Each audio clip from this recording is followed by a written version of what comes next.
Hello, I'm David Munro, Surrey's Police and Crime Commissioner. Thank you very much indeed for tuning in to our latest roadshow.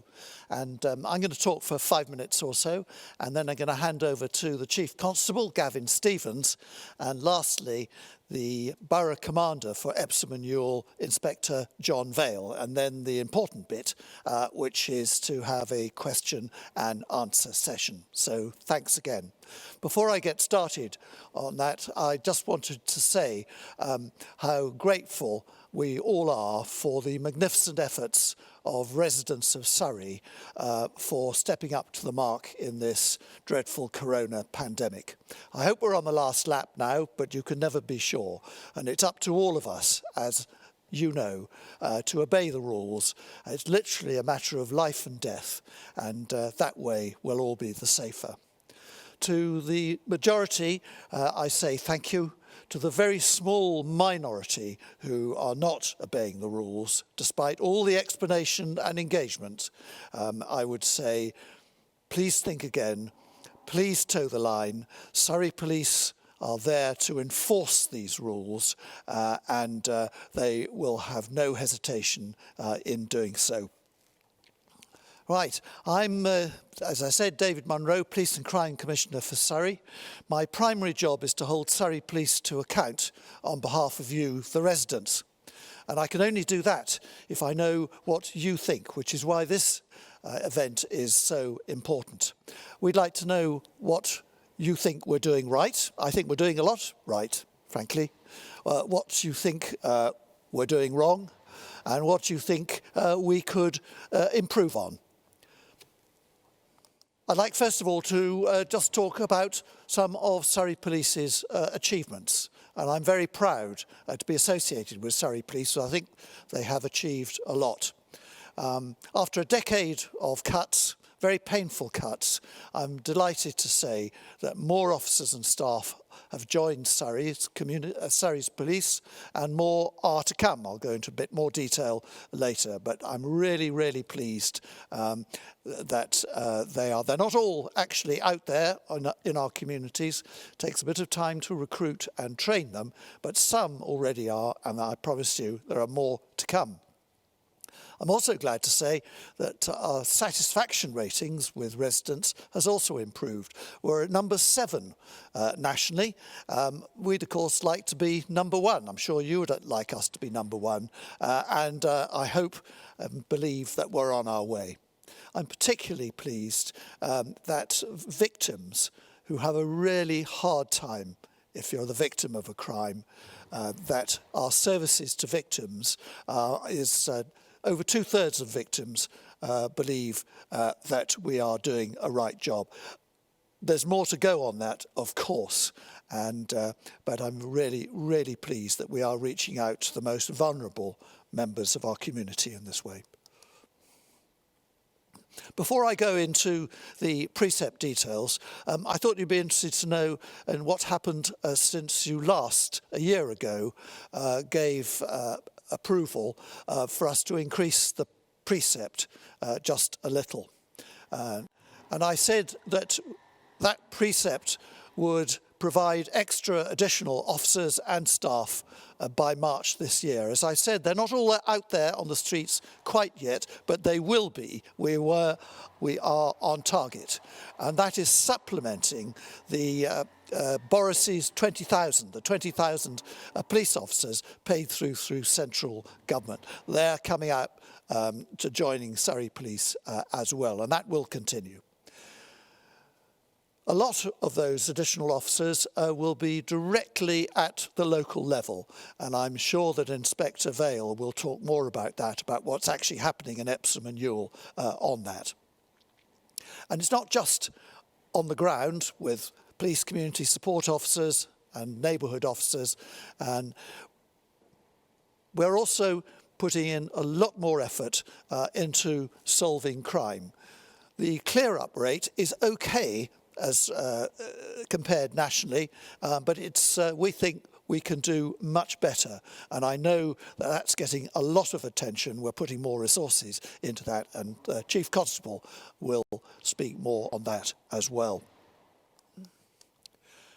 And in addition to people, I'm also providing money.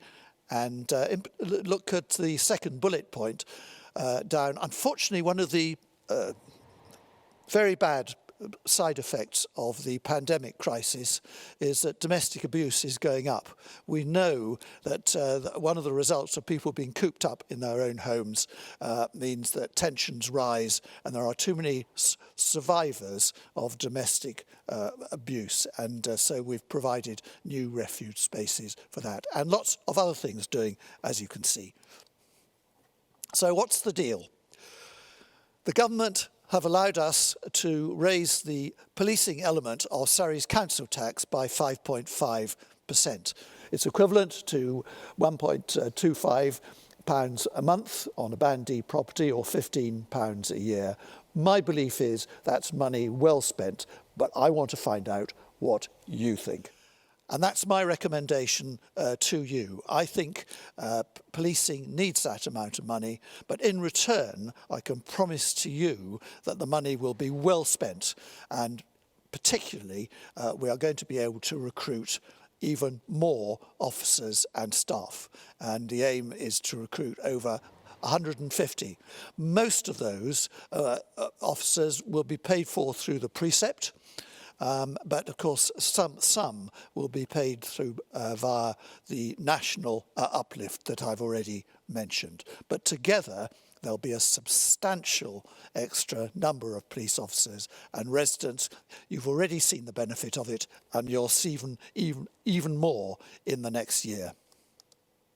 So, I'd really like to know what you think, both this evening, and also please, if you haven't already responded to my consultation, then please get onto my website. There are all the details, and it closes 5th of February, so not too long to go now. Last year we had an excellent response, and this year I'm hoping for even better. Thank you very much, and I now hand over to Surrey's Chief Constable, Gavin Stevens. Thank you, Commissioner, and thank you to all of you for joining us this evening. I really appreciate you taking time out to take an interest in the policing of the county, and of course, what a year it's been. Of course, even in these uncertain times, I'm still a big believer that it's important to plan ahead. And we started that planning this time last year when you came along to sessions about policing in your neighbourhood and gave us a strong message about the services that you expected from Surrey Police. We continued that consultation into the early part of last year, talking to all of our officers, staff and volunteers that make up Surrey Police to get their views too. What you told us loud and clear was that you wanted a county that not only was safe, but a county that felt safe too, for all of the residents, businesses and visitors. We had intended to launch the new plan at the beginning of the financial year, but of course, in March, the major incident was declared, and then we were concentrating very heavily on policing of the pandemic. So it wasn't until we got some respite in the summer that we were able to dust off our planning, get views from all of the partner organisations that we worked with, and then in September, launch these commitments to you in our communities, commitments to each other in Surrey Police, and commitments to the future of the force. I want to talk about that in a bit more detail, and I promise that I'll keep you updated on progress. In fact, we did our first quarterly progress update in early January, so if you've not seen that, then please do look back online at our social media feeds. But before I go into detail, I really just want to pay a huge tribute and a heartfelt thanks to all of the communities, the officers, staff, volunteers, partner organisations that have helped us police the pandemic. We've done everything that's humanly possible to try and keep our county safe. And of course, much of the focus of policing activity in the media on the pandemic has been about the enforcement and the fixed penalty notices. But those of us that work in policing know that that is a tiny, tiny fraction of what we've been involved in. We have a very active role in response to the major incident, in the coordination and planning of that, in the logistics of that. Our police community support officers and neighbourhood teams have visited many thousands of vulnerable residents across the county. Our police cadets have prepared food parcels for delivery to the vulnerable. We've had officers come out of retirement to do difficult work on logistics, supply of personal protective equipment to over 900 different organisations across the county, and sadly, of course, deal with the many hundreds of bereavements that families have faced as a result of the pandemic. So I pay tribute to all of that work and give thanks, and also give thanks to you for showing us your support. In the first wave of lockdown, we did an independent survey to check how we were doing, and just under 92% of residents said that they had confidence in their local policing team. So I'm really, really grateful for that support. Moving on then to talk about the commitments, and to start with the most important set, our commitments to you. You know, if you've heard me speak before or been along to one of the events, that I want Surrey Police to be a preventative organisation in its outlook. And I'm pleased to say that our hard work is paying off. We're currently the 6th safest county in England and Wales and the safest county in the South East. Now, that's no small achievement because we have a significant border with the capital. We have Europe's busiest motorway network and proximity to 2 major international airports. So I'm very grateful for the hard work of the teams to keep crime levels low. Protecting our communities often goes unseen, and just one small example of where we've led the way in the last year is Operation Signature, our work to tackle romance fraud, which sadly saw 27 victims last year, with suffering total financial losses of over £280,000. So that's the sort of painstaking work that the teams get involved in that perhaps goes unseen to many, but it certainly attracted attention of other forces and was commended by the City of London Police as good practice to others. Of course, we always work hard to pursue offenders too. Just a few small examples of this: Operation Centurion, the work that we've done to tackle drug supply county lines.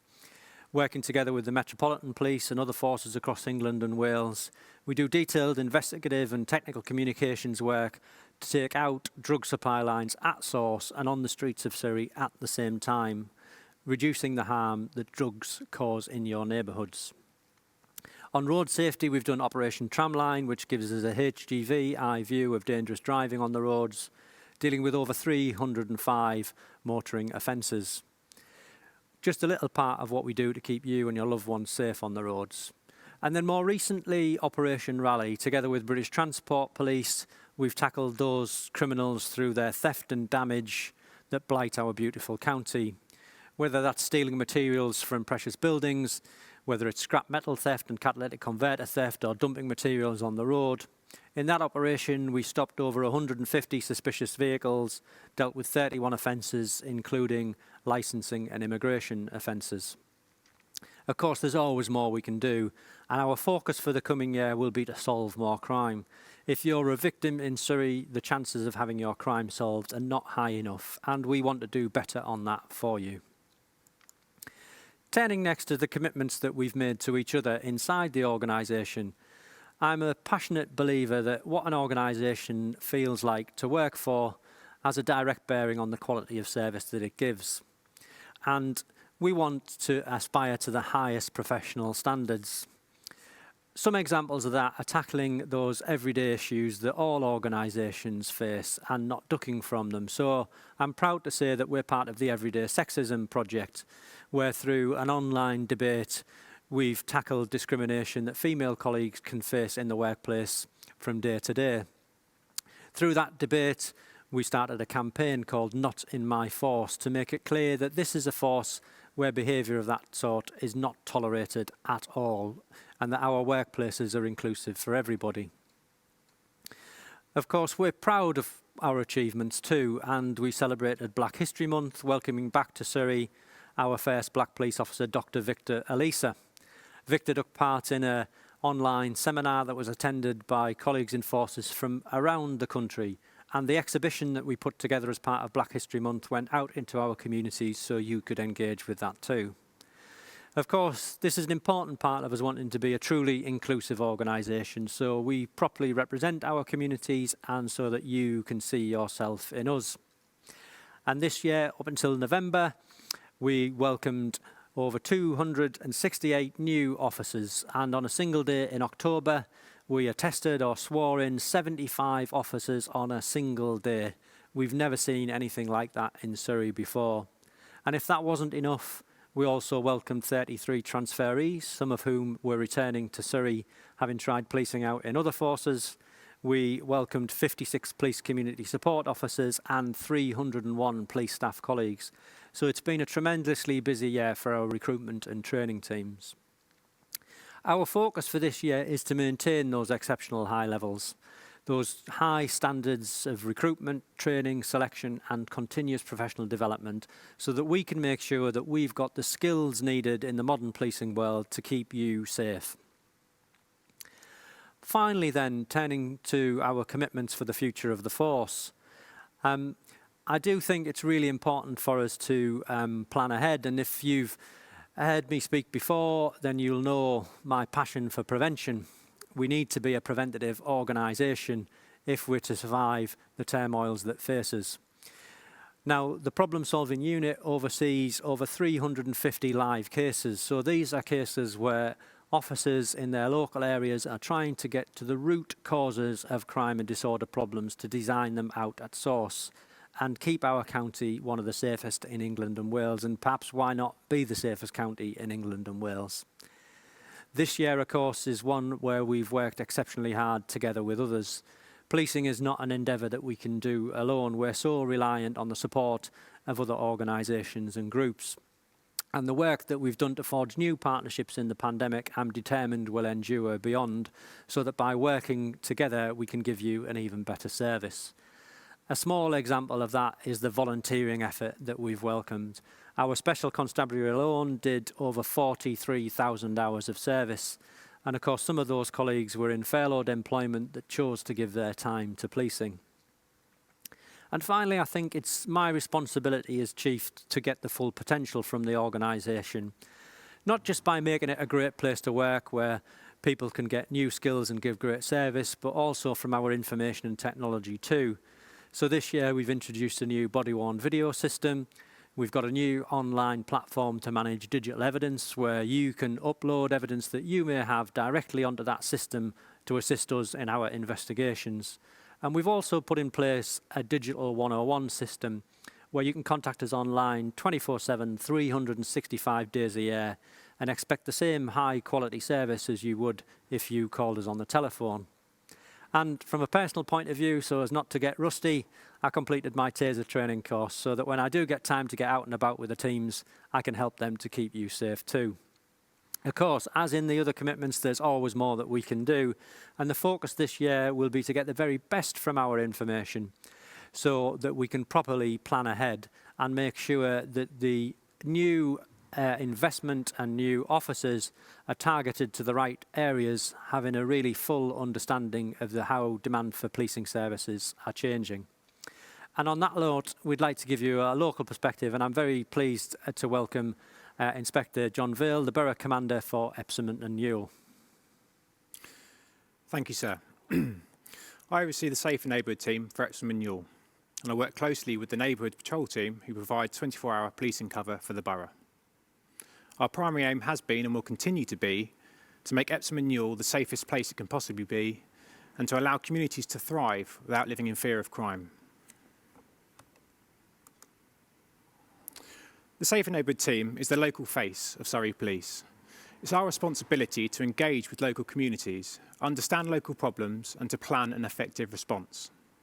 We will always prioritise local problems that cause the most significant harm to local communities. Our work is extremely varied.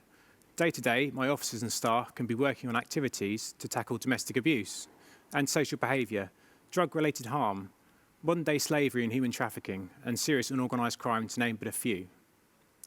Partnership work forms an integral part of our daily activity. Our collaborative work with partner agencies, including Epsom and Ewell Borough Council, Rosebery Housing, Child and Adult Services, and many more, have continued to develop. We fully recognise that the most successful way to tackle local issues is to do so as a united partnership. The last year has been a challenging time for policing, as it has been for our communities, in dealing with the response to the COVID-19 pandemic.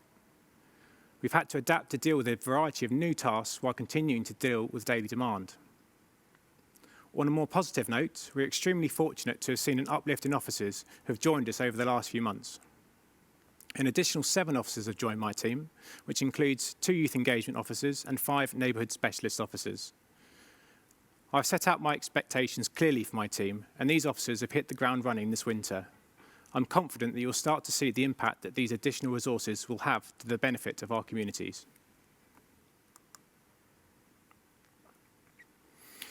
The wider and unprecedented circumstances over the last 12 months makes comparisons for crime trends very difficult.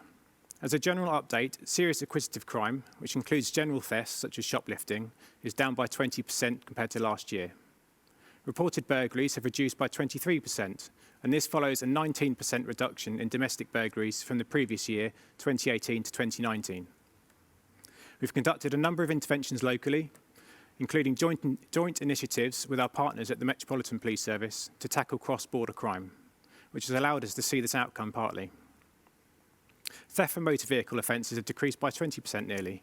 We're still aware of the continuing trend of the theft of catalytic converters and the high impact that this has on car owners. There is ongoing work being completed to address this both locally and across the county. Reported hate crime has increased, however, by 18%. This is a concern for us locally, and I have oversight of all such investigations for the borough. I hope that in part at least, this growth reflects an increase in trust and confidence among victims to report these crimes to us. Continue to work hard to support victims of such crimes and to pursue offenders. Robbery offences have increased significantly by nearly 90%. However, they remain relatively low in number. One particular individual was identified for a series of robberies in the borough and has subsequently been convicted at court of a number of offences. The actions of that individual alone account for the vast majority of this increase in robbery-related offending. The tenacity and hard work with which my team and other policing departments approached this significant investigation, together with the support of the local community, were critical to achieving this outcome. In addition to the convictions received, one individual, or the individual concerned, has been removed from the borough. Antisocial behaviour has also increased. The majority of this increase surrounded the period of the first lockdown in April and May 2020. We recognise the significant and ongoing impact that antisocial behaviour can have on communities. As a consequence, we have started a new initiative in Epsom to ensure that our response to all such reports is more robust and consistent. This is possible in large part due to the recent increase in officer numbers. Looking to the year ahead, I recognise the ongoing impact of the pandemic on Epsom Ewell. One of my principal responsibilities is to ensure that not only do we maintain a consistent service to the public at a local level, but continue to pursue those causing the most harm to our communities. In giving direction to my team, I have 3 overarching priorities. The first is engaging with our communities. The second is developing partnerships. And the third is effective problem solving. But what does that mean in practice? Engaging with our communities, we need to continue to strengthen our links with local people. How do we best ensure that everyone in the borough has a voice and is able to share their concerns with us, and for them to be aware of what we are doing to support them? One of our main tools to help us do this is through the use of social media. And we now have in the region of 10,000 followers to our local Facebook page. Within a few seconds, we can pass a message to many thousands of people, and this is extremely powerful. However, we do need to work on making this a more consistent tool to pass messages to our communities, and we recognise that this cannot be our only tool to do so. The second priority, developing partnerships. As I've stated, we've built further upon our successful partnerships over the last year with partner agencies. This has been demonstrated through the excellent joint work primarily with the Epsom Ewell Borough Council during our local response to the pandemic. Working together allows us to be much more effective in what we do. The police have a great ability to bring partners around the table and to make a difference where it really matters. This works at different levels. We have many different partners in the local area.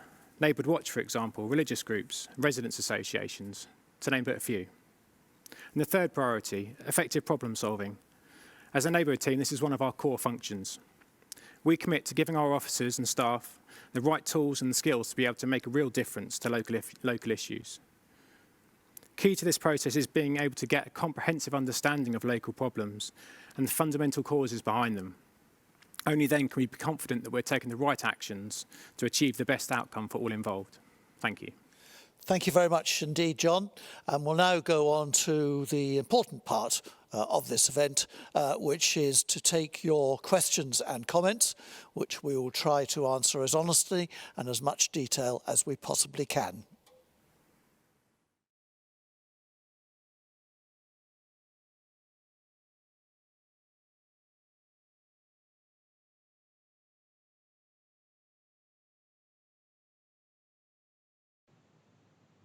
Hello, I'm David Munro, Surrey's Police and Crime Commissioner. Welcome to our community engagement event. What you've just heard and seen was pre-recorded a few days back, but here we are, the same team, we're live. Myself, David Munro, Chief Constable Surrey Police, Gavin Stevens, and Epsom Ewell Borough Commander, Inspector John Vale. The questions already rolling in, and so without delay, here's the first one. Can we go into any more detail on the breakdown of numbers that are actually there on the front line in Epsom and Ewell? It's a quite complicated question, a complicated answer rather, but Inspector Vale, can you say anything about that? Yeah, certainly, Mr. Munro. So in terms of my team, the Safe Neighbourhood team, I have 2 sergeants and 10 police officers, which is an increase of 7 officers compared to a couple of months ago. And of those 10 officers, 2 are youth engagement officers, continuing their vital work with young people. I've also got 10 police community support officers, and this number has remained stable over the last few months. Many of these officers, police officers rather, have arrived very recently on my team, and we will be updating the sections on our website, so their details will be on there for you to look at, and we'll be looking to introduce them to you via our social media channels as well. But hopefully you'll start to see them out and about in the local community in the very near future. Thanks very much indeed. Incidentally, if anybody wants to come back to us, do just submit another question, and we'll try and pick it up. Now, question 2: can the Surrey Police website be updated to show more up-to-date staff information, especially on the contact for Neighbourhood Watch? And I'd like to say yes, but I think it's more complicated than that. So maybe I could ask the Chief Constable to explain. Thank you. Thanks, Commissioner. Yeah, it's no problem. We do try and keep the website details as up to date as we possibly can. So if somebody's spotted something that's not up to date, please do just drop us an email and let us know. We do form part of a national system. Of course, that has its disadvantages because you've got to do things in a certain way, but it's got some real advantages because it means a lot of the transactional online services that you can do are done once and the same nationally, which is very good for value for money. But if you've spotted something that's out of date, you may be ahead of us, so please do let us know and we'll get that updated. Great, thank you very much indeed. Now, the next question is rather different. We've done a lot of digital improvements in Surrey Police. Can we give you an update of what we've done and what we've spent your money on? So, Chief, this is a subject very close to your heart, I know. Yeah, so just to, I mean, there are lots that we could talk about, but a few highlights from this year. So one that went live over the summer was what we call our Digital 101 service. So 101 is our non-emergency phone number. You can now get the same service as you would if you called us on the non-emergency number by contacting us online in a variety of ways. So through our website, you'll see that there's a live chat function.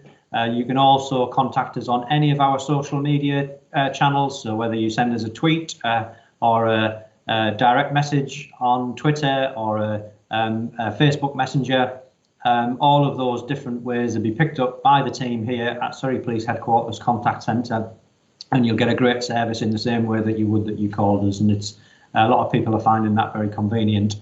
From the officer's perspective, we've introduced a new body-worn video system during the course of the last year. This is cloud-based, which means it's easier for us to store and edit all of the material and get access to it. What goes alongside that is a new digital evidence management platform. That means that we can send you a link directly to upload any of your material that you might have that will help us with our investigations. So there's much more besides in terms of contact management software and what we've been doing to make sure our networks are resilient to be able to deal with all of the video footage and do events like this, for example. But just a few highlights of what the investment in digital has gone on over the course of the last year. That's great. Thanks very much, Chief. And now a question on closed circuit TV, especially input from the public. How can what the public record be uploaded, stored and accessed? So, Chief, I guess start with you, and then Inspector Vale, you might like to say how you use this information at local frontline level after that. Thank you. Yeah, I touched on it briefly in the answer to the last question there. So we have a system called NICE Investigates. It's in use by a number of police forces across the country. So it's an online cloud-based platform that we use for storing our digital material, but also gives access to our communities as well. So sometimes we might proactively contact you and send you a link if we know you've got some CCTV. Or we can put out appeals and we might put a link with the appeal. So that's the way it works now. The best thing that anyone can do to help us with CCTV is to make sure that cameras and recording equipment are well maintained and have got clear views, because lots of times the investigators will see that there's a CCTV camera somewhere, may have been able to give us great evidence, and then we'll find out that either the recording system's not been working or the cameras not being maintained, and we lose a good opportunity. So if you've got good systems and good recording, we can get it onto our online services quite easily now. Great. And Inspector Vale, from your perspective, how helpful is CCTV from the public? So CCTV has, been vital in a number of cases where we've been able to secure convictions based on it. The new NICE system has come in now, and certainly from my point of view and on behalf of my officers, it's a very convenient system. It's great use of technology. It saves time. It saves officers and staff time. They can access the system remotely, as can the public in terms of uploading their digital evidence. So it allows my officers to be out and about to a greater extent, getting stuck into local issues. But of course, CCTV is only part of the answer in terms of crime prevention. So there's plenty of other measures that you can take to protect your home and your property. So that's something that we can perhaps explore later on.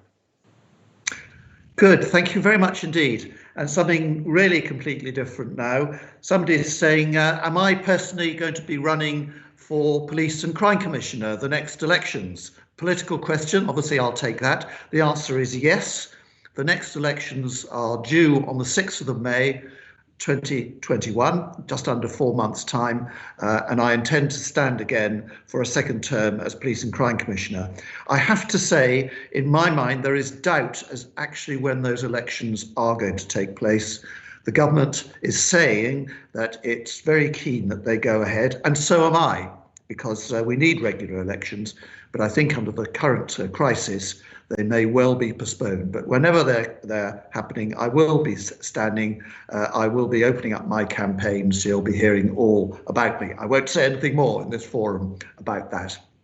And now, people are saying, why am I asking or recommending an inflation-busting preset rise of over 5%. And to remind you, that's £15 a year extra for an average Band D house. It's been a very difficult recommendation to make, far more difficult than ever before, because I know that money is very tight. A lot of people have told me that, and I believe you. It has been. People are really, really under financial pressure at the moment. But the reason I've made that recommendation is that I think Surrey people will get really good value for that money, and I touched on that earlier. But you'll be getting more officers, more operational staff, more greater capability and resources to make Surrey Police even better. Do go on my website for the details. And above all, I would like your comments. I sat down on Friday and read over 1,800 comments from residents, and I know that more are coming in. I'm not going to give you a breakdown of the statistics, because I don't want to leave you, but they'll all be published very shortly. So that's that one. Now, question 7 then is, what are the top 3 crimes in Surrey? Chief, you know that information, I'm absolutely sure. And again, if we can put it into an Epsom Ewell context with Inspector Vale afterwards. Yeah, sure. So I think the question was about the crimes in the borough, so we'll go to John quickly. But from a Surrey Police point of view, I suppose the headline is that at our contact centre here, we take between 1,000 and 1,100 calls for service every day.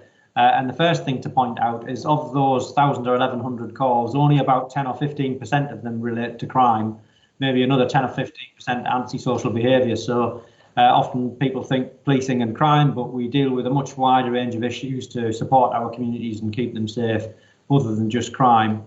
The crimes of volume that we see specifically are domestic abuse, and that's both domestic abuse that involves violence and that doesn't,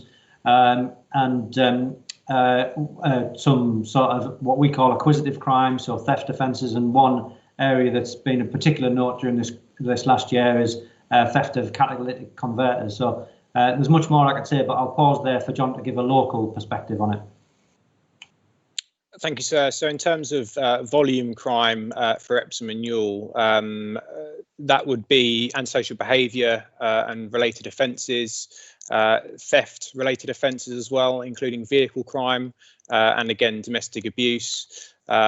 In terms of how the public can help us in investigating those offences and preventing them from taking place in the first place, it would be to continue to report all concerns to us and all offending, remaining vigilant.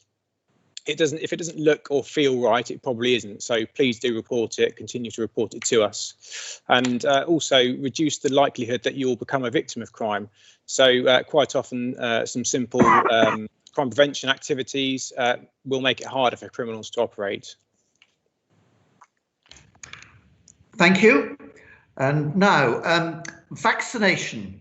Should police officers be given extra priority to be vaccinated? Chief, I know you've got views on that, so over to you, and I'll sweep up. Yes, so of course the first people that we want to be vaccinated are those that are at most risk of serious disease and even death from COVID-19, and we wouldn't want to do anything to prevent the most vulnerable in our society getting the vaccination first. Having said that, we do think there's a strong argument for emergency service workers, and I say that in the round, I don't just mean policing here, those that are having frontline contact on the street with people to get vaccinated, so we can stay fit and healthy in order to keep you safe. We've been advocating that with the Home Office. We know that we have their support, and we're expecting some moves in the coming weeks so that frontline emergency service workers can get access to vaccination. There is a very small scheme at the moment that allows us to get access to a vaccine that may be otherwise at risk of being disposed at the end of the day, so the one that's got a very short shelf life, that allows us to get a few people vaccinated to avoid it being wasted. But as yet, there isn't a large-scale programme for police vaccinations, but we hope there'll be one along soon. And I absolutely agree. The first 4 priority groups, over 80s and so on, it's right that they should be vaccinated first. They're the ones clinically who need it. But after that, both the Chief Constable and myself have been pressing for first responders, police, fire, ambulance, and so on, to get vaccinated. I think it's rather like being in a plane. If the oxygen masks come down from the top, there's always a notice saying, put your own ones on before you put other people's. And I think that's exactly the same principle. If we're all off isolating or with COVID, we can't help other people. We'll see how we go. Now this is very local, Inspector Vale, for you. Why so many police cars parked outside Epsom Town Hall? That I may say, the responses I'm guessing on our consultation that's come up a couple of times as well. Thank you, sir. So the police vehicles at the town hall are parked within a public area, so they are very visible to anyone walking or driving past. But the officers based at the town hall will carry their own workloads, and a great deal of the investigation will be taking place from within the office. Now, clearly, if there is an emergency or a call for service, then they can leave that investigation that they're working on and then head out and respond to that call. And any available downtime that those officers have would be spent patrolling the communities proactively. And let's not forget as well that we do have a large fleet of unmarked police vehicles as well. So it may well be that they are out in those vehicles patrolling and just aren't as visible potentially. Okay, thank you very much. I have to say, it's always important that police forces, all public bodies, are ruthless about cutting expenditure. And there is a big study going on, what they call a fleet management study at the moment. We do need a lot of vehicles, the police do, of course. Have we got too many? Can we utilise our fleet more cheaply? And so on. Chief, is there anything you'd like to add to that? Yeah, just to say that we had a question earlier about digital investments. One of the other ones that we have made and continue to make is investment in vehicle telematics that allows us to track down to the last mile the usage of our vehicles, those that get used the most. It helps with the fleet management, the wear and tear and the maintenance. But as you say, we're also using that telematics program to drive out efficiencies, and I do expect during the course of the next year for some of the fleet to either be redistributed or reduced in size. Great. Now, have the 21 officers now to be posted in Epsom come at the expense of any backup administrators? I wonder if we can widen that question just a little on the talk about frontline policing versus essential support staff. Chief, I'm sure you've got a view on that. Yeah, thanks, Commissioner. There's often a false distinction, I think, between police officers and police staff. We have a fairly even split in Surrey between officers and staff, and it's really important to remember that staff are frontline operational too. So, forensic investigators, crime scene investigators, detention officers in custody, our colleagues that answer our call and manage the radio dispatch.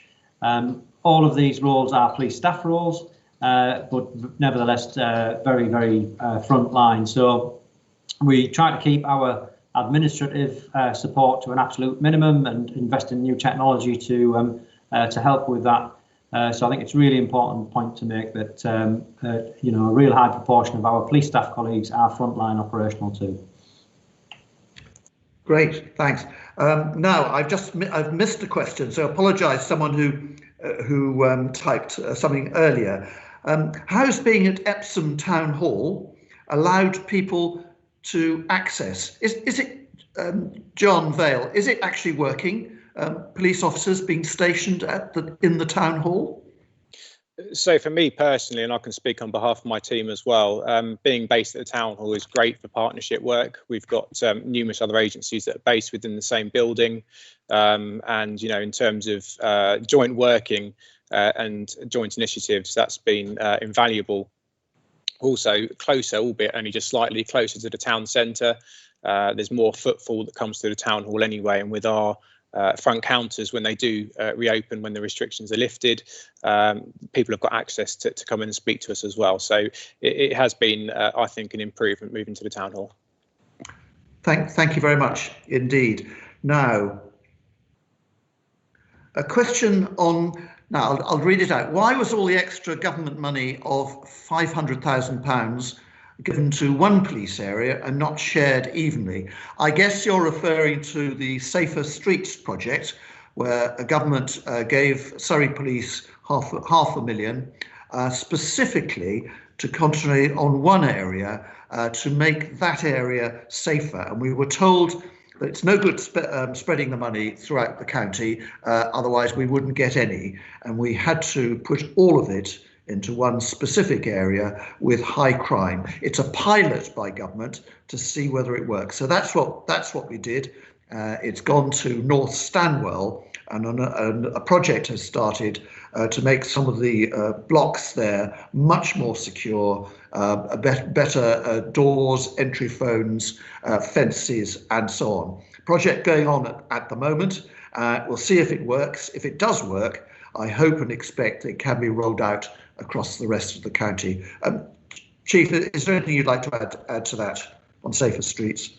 No, only that to support that point that we made that specific bid for that area. We're always keen to hear from residents and other organisations that want to join together with us in shared problem solving activity. If that then helps us make a case to bid to other funds, and the Safer Streets project is just one of those funds. There's an interesting one launching this year, Youth Endowment Fund, which is looking for bids to do crime prevention where young people may be involved. Then we're always keen to hear from residents and groups about how we can work together on those bids. Thank you very much. Now, why is it that when I report that a vehicle is regularly parked over the footway, I'm told that nothing can be done about it? It completely blocks the footway. I do so much appreciate that question. Let's see. Chief, do you want to take that up in the first instance? And John, you can tell us what's happening about parking in your area. Yeah. The first thing to say about parking is that it was decriminalised quite some time ago now, with the lead responsibility passing over to local authorities. Of course, police do get involved when something is dangerous or obstructive. So first point of contact for parking issues should be the local authority that have parking attendants and parking wardens. Often you'll see them doing car parks in the town centre and so on. John will be able to give a local perspective on problems around Epsom and Ewell, because there are areas where policing inevitably does get drawn in when it becomes either dangerous or a point of conflict for local residents. Thank you, sir. Yeah, I think that the local borough council do a very good job of making sure that parking is addressed, or unsafe parking is addressed. In terms of where a vehicle was completely obstructing the footway, then clearly that presents a danger to pedestrians having to then go into the road itself to pass. So if that is the case, then please do either report it directly to the council or to us, and we can look about getting that vehicle removed and potentially giving the driver a ticket as well. Okay, and I will just add, the government have just done a big consultation on parking. In London, there's much more parking enforcement, and there are more stringent regulations of especially pavement parking. And in Surrey, should pavement parking be discouraged more than it is? And I've replied, I think, yes, it should be. It should be up to local councils to be in charge of pavement parking, but they should get greater enforcement powers, in my view, and their view. We're at one here, so as to discourage pavement parking. It's all very well for able-bodied people. They can probably get round these cars, but what if you're pushing a buggy, if you've got mobility problems and so on, and it can be very dangerous. So hopefully something is going to happen on that, and not before time. Now, let me, we got a question on explaining or enforcing the coronavirus lockdown. And some people are saying we don't do enough. I have to say I'm getting some complaints that we do too many, we're heavy-handed. But Chief, that's very much, what's the force policy there? Yeah, so the force policy is the same as the national policy, which we have a sort of four-step approach. I think the first thing to note is that, of course, I don't think any of us could have imagined the sort of scenario where it's legal to leave our own homes, and that we thought we'd live in a state or a nation where that was the case. It's important to remind ourselves of just how dire the health emergency is. So, of course, our first step on the approach is to engage with people while they're out and about, to find out why, to explain to them the importance of staying home unless they've got a reasonable, lawful excuse for being out and about. We'll encourage them to do the right thing. And of course, if they don't, then of course we've got the option to enforce with fixed penalty notices. We've done that many hundreds of times during the pandemic.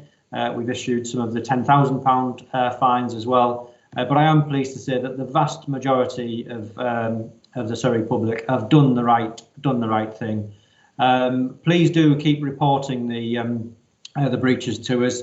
I think the questioner was disgruntled that maybe they felt we hadn't done enough. We do look for patterns and trends in the information that comes in. We have resources dedicated and some additional money set aside to patrol particular hotspots and do enforcement. So if you feel we've not been doing enough in a particular area, do let the local team know, and we'll include that as part of our patrol plans.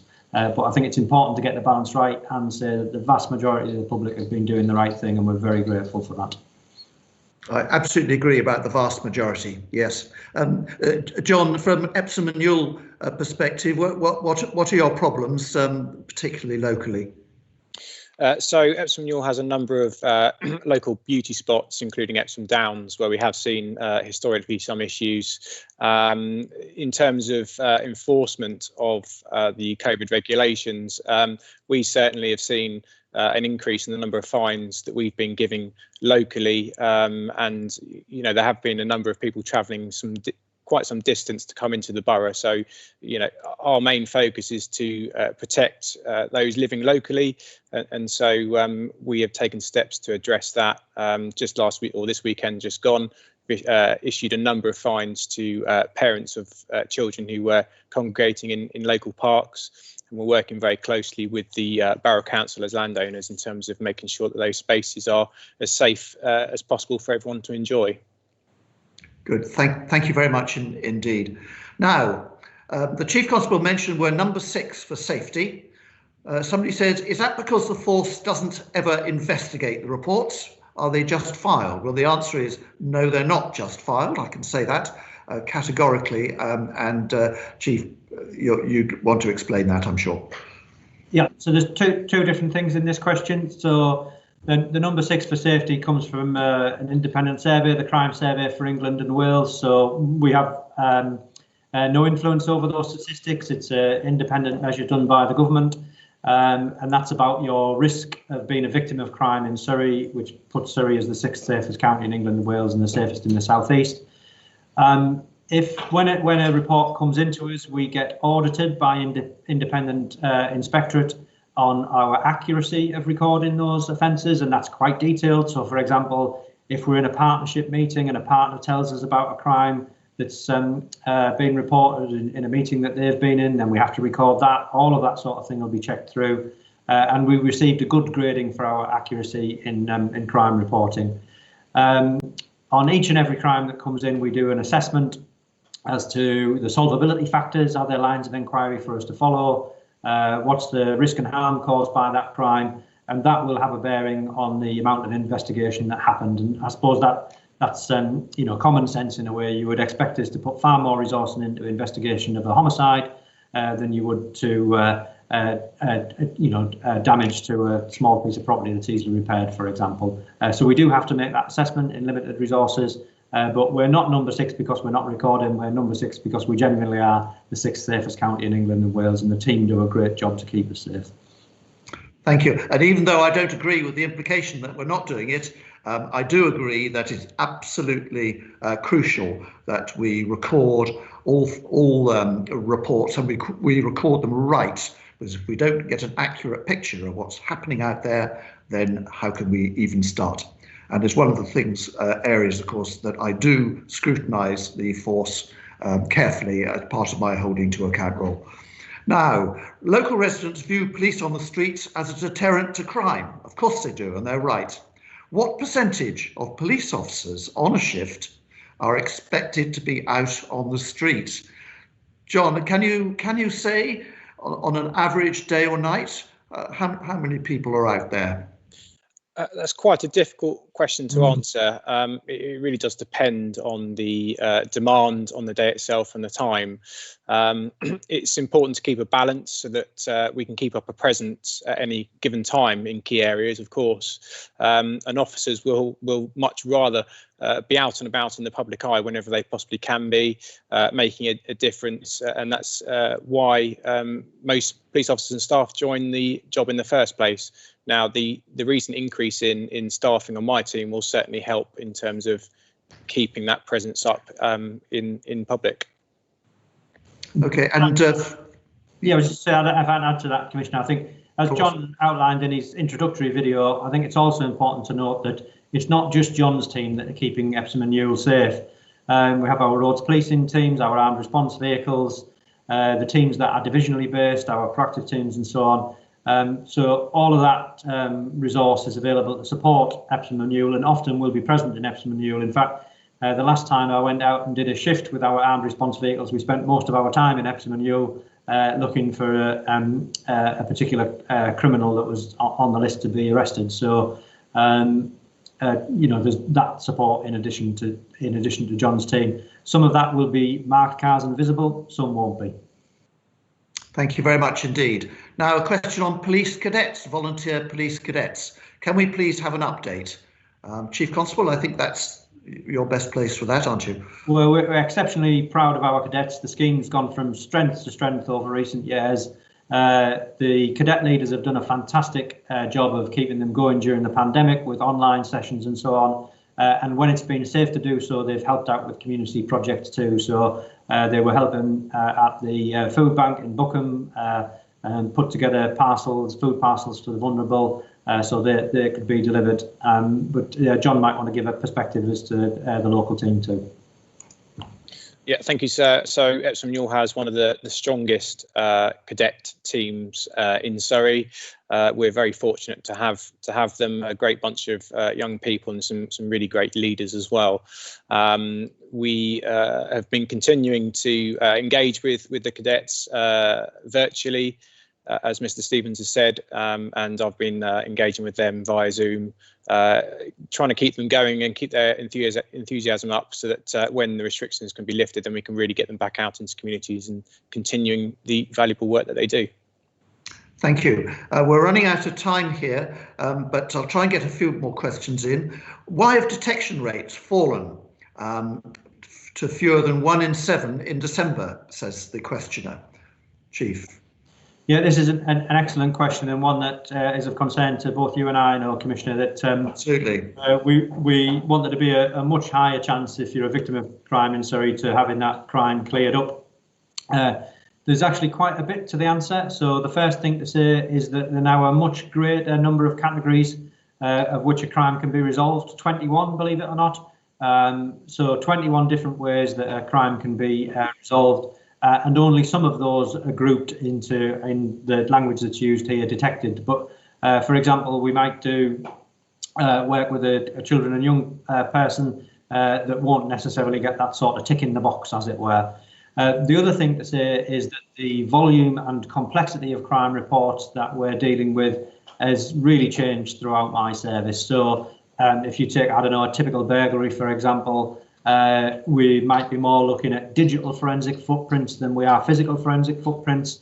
So the complexity of the investigations is really tricky now, which brings me probably to the final point that I would make, in that investment in investigative skills in officers and having the right numbers of detectives is a really important area for the force. So there's lots that we need to do to keep pace with how crime is changing. I think that's the same for every force, and we're determined to do better on this for our residents. Good, thank you. We're due to come to an end here, but because there's a lot of questions still being posted, I propose that we extend this by just five minutes and get as many in as possible. So, on the communication side, the In the Know system to alert residents on what's happening in the policing world. Can we please see Epsom and Ewell specific updates on In the Know? Who can answer that? John, is this something you can answer? Yes, so In the Know is a very valuable resource for getting information across to communities. We obviously do use social media as well.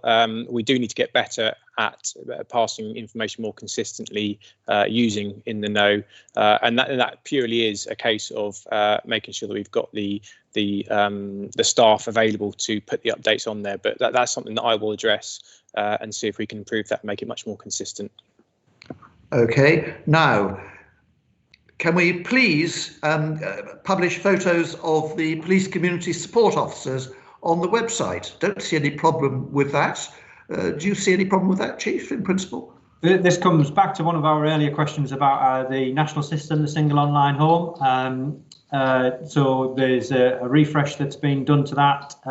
The current system doesn't make that easy, but we are trying to influence that agenda nationally, because I'm conscious our old website used to have this. We've moved to a system that's got lots more features but doesn't have the photographs. So I'm working on it. I can't we're working on it. Answer, but we're definitely working on that. Yeah. Okay. And will we see more patrols on foot in the town centre? I'm not sure which town centre would be did, but any town centre throughout Epsom and Ewell.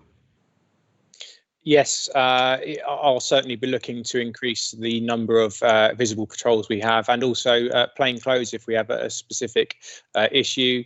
I'm aware of the reports we've recently had in the town centre regarding organised begging, and that has caused a few issues. So hopefully you will start to see us more and more walking around the town centre. I think it's a very important thing that we are out and about on foot, so that we can actually engage with people rather than just driving past in vehicles.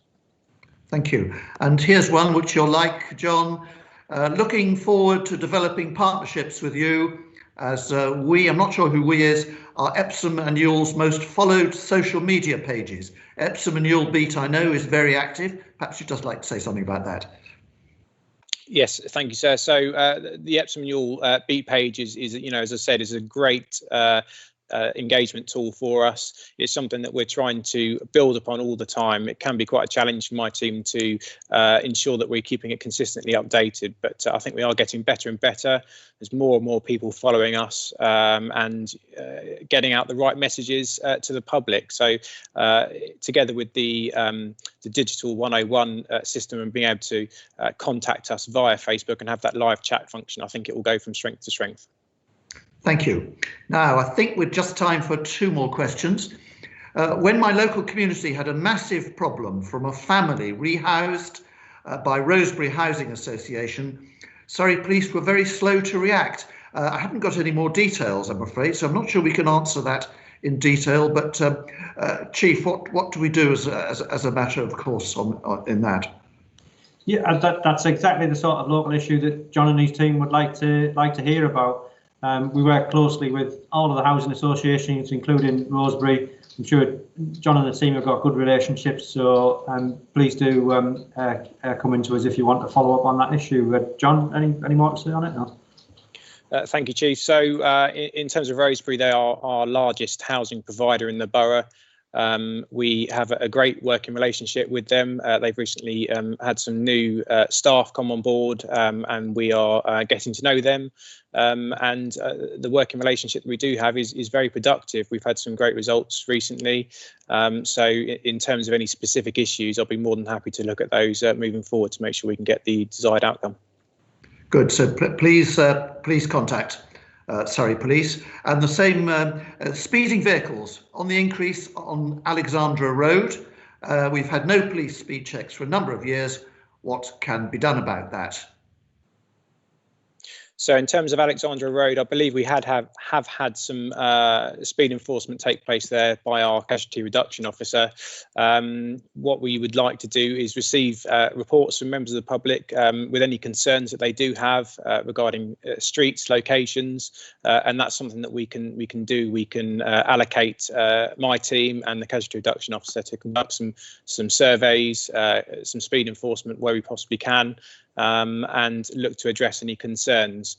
one of the things that we'll be looking to do over the next year is to really build upon the community speedwatch scheme, which is involving volunteers from the community to really tackle the localised issues on their streets. So, and we're very much keen to support that and get out and about with those members of the public as well. Thank you very much indeed. Now, the last question. Some residents are saying they preferred this online engagement, presumably to when we actually go out and see people, and asked whether we will continue. Well, we're going to see how it works. This is number 3 of 11 community engagement events, and so we'll sit down carefully, but we'll certainly bear that mind. We want to communicate with you in the way that's best for you. I suspect we'll do a mixture of things. I'm afraid we've got to come to an end now. I hope there are not too many other questions. Normally, if we were there in front of you, we'd say, do stay on, we'll be here for as long as you are. But I'm afraid we can't do that this time. But so thank you again. There's been very interesting questions. Contact us if you feel we haven't answered them or you've got some that we haven't been able to take. Thank you very much indeed. Please stay safe, and I really mean that in these times. And thank you for your participation. Cheerio. Thank you all. Thank you.